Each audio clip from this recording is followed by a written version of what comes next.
Kraujo krešėjimas.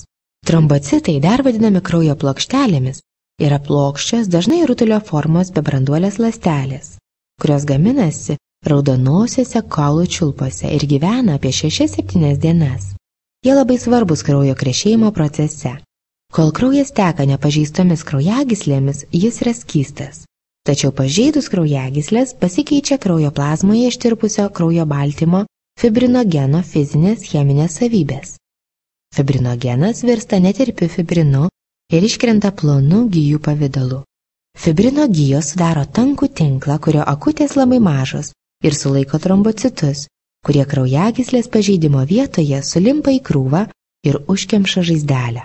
Susidaro krešulys arba trombas. Sustabdomas nedidelis kraujavimas, neleidžiama patekti bakterijoms. Krešuliui kietėjant, iš jo spaudžiamas skaidrus gelsvas skystis serumas.